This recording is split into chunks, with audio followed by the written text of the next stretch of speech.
வணக்கம் நண்பர்களே. அதிகாரம், அரசியல் மற்றும் நிர்வாகம் இந்த மூன்றிலும் நட்பு என்பது ஒரு சாதாரண விஷயமல்ல.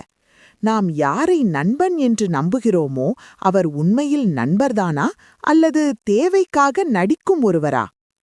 ஆயிரக்கணக்கான ஆண்டுகளுக்கு முன்பே அசுரகுரு சுக்கிலாச்சாரியார் எழுதிய சுக்கிரநீதி மனிதர்களின், குறிப்பாக தலைவர்களின் உறவு முறைகளைப் பற்றி தெளிவாக பேசுகிறது. प्रायः कृत्रिममित्रे चे भवतश्च परस्परं केचित् स्वभावतो मित्राः शत्रवः सन्ति सर्वदा. இந்த ஸ்லோகத்தின் நேரடி பொருள் மிக ஆழமானது. பொதுவாக அரசர்கள் அல்லது அதிகாரத்தில் இருப்பவர்கள் ஒருவருக்கொருவர் பழகும்போது அந்த நட்பு பெரும்பாலும் கிருத்திரிம நட்பு, அதாவது ஆர்டிஃபிஷியல் ஃப்ரெண்ட்ஷிப் ஆகவே இருக்கும் என்கிறார் சுக்ராச்சாரியார். அதாவது அது உண்மையான பாசத்தால் உருவானது அல்ல.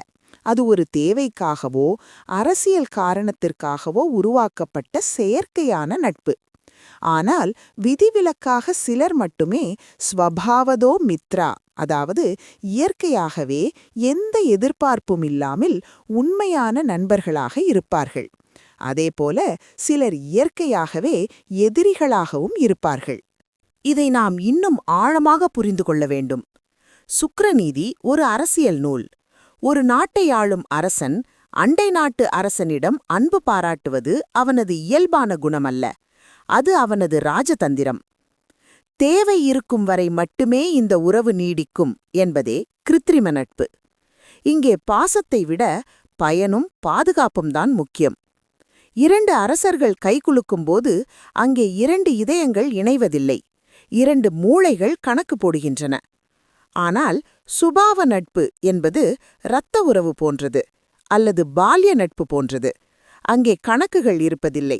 ஆனால் அதிகார மையங்களில் இத்தகைய இயற்கையான நட்பு கிடைப்பது மிக மிக அரிது என்பதையே இந்த ஸ்லோகம் எச்சரிக்கையாகச் சொல்கிறது. இது மன்னர்களுக்கு மட்டுமல்ல, இன்றைய கார்ப்பரேட் உலகிற்கும் நம் அலுவலக வாழ்க்கைக்கும் கூட பொருந்தும். நமக்கு அலுவலகத்தில் அல்லது தொழிலில் கிடைக்கும் பல நண்பர்கள் உண்மையில் கிருத்திரிம மித்திரர்கள்தான், அதாவது செயற்கை நண்பர்கள். வேலை முடியும் வரை, ப்ராஜெக்ட் முடியும் வரை இனிமையாக பேசுவார்கள். அது தவறு அல்ல, அதுதான் உலக இயல்பு. ஆனால் யார் தேவைக்காக பழகுகிறார்கள், ஸ்ட்ராட்டஜிக் அலையன்ஸ், யார் நம்மீது உண்மையான அன்பு வைத்திருக்கிறார்கள், ட்ரூ ஃப்ரெண்ட்ஸ் என்பதை பிரித்துப் பார்க்கும் விவேகம் நமக்கு வேண்டும்.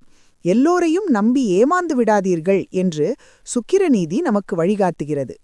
உங்கள் வட்டத்தில் இருப்பவர்கள் செயற்கை நண்பர்களா அல்லது இயற்கை நண்பர்களா? இதை சிந்தித்து பாருங்கள். அரசியல் ஞானம் மற்றும் தர்ம சாஸ்திரங்களின் இன்னும் பல சுவாரஸ்யமான உண்மைகளை தெரிந்து கொள்ள நம் சேனலை சப்ஸ்கிரைப் செய்யுங்கள். நன்றி, வணக்கம்.